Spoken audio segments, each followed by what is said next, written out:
Well,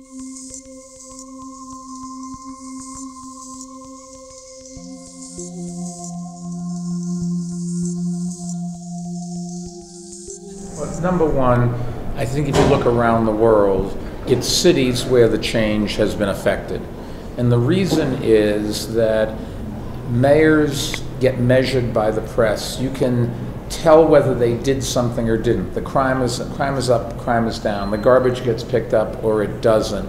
The schools are there or they're not. At a federal and state level, it's much harder to measure what they really do. So the focus has been on cities, and cities have implemented an awful lot of climate change things. That's true in the United States, it's true in Colombia, it's true around the world. Be more right, but it turns out it doesn't matter. Cities don't sit around talking. Cities do things because they have to. The press covers them, and the mayor is always, and the city councils or whatever the legislative body is always under pressure to have deliverables, to show that they're doing something in a ways the governments of the world aren't. They can talk forever and not do anything.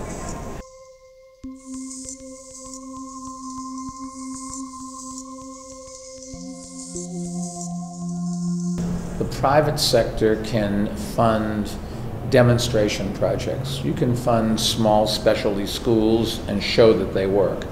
But then, when you want to scale it up and include all of the citizens, the only ways to do that is with taxpayer money, with city, state, or federal money. Somebody came to me one time at a conference, very hush-hush. He had this great idea. He was going to raise $1 billion from hedge funds in the United States to change public education. When I pointed out that New York City's school budget is $22 billion a year, that is the last time I heard from him. He disappeared. I happen to think that a lot of what they do, where they try to buy businesses by giving tax breaks, that's not a good strategy. It doesn't work. It's a waste of money. What you've got to do is make a climate that is friendly for business. What makes a city friendly for business? Low crime. I had breakfast with the mayor here in Medellin, and it's amazing how low the crime has gotten, but still people talk about crime. Nobody wants to move their families to a place with high crime. And if you want to attract people from around the world to work for your company, you have to have a safe city.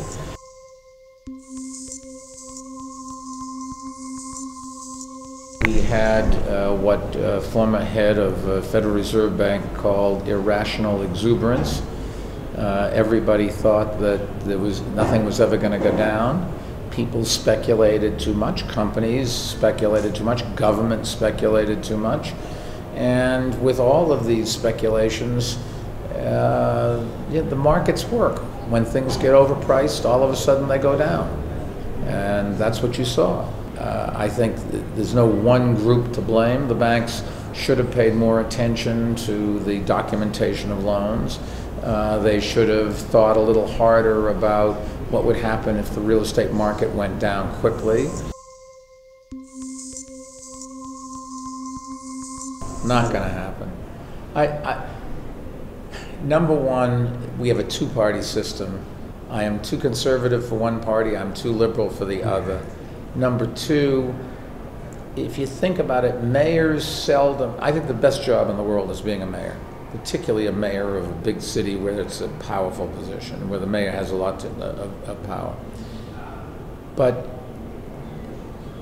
mayors do things, and so you can say, oh, you did this, and you did that, and you did that. Most people that run for president came through the legislature where you can't track back what they did. They voted this way, and they voted the other way on two different bills, and so it's just not going to happen.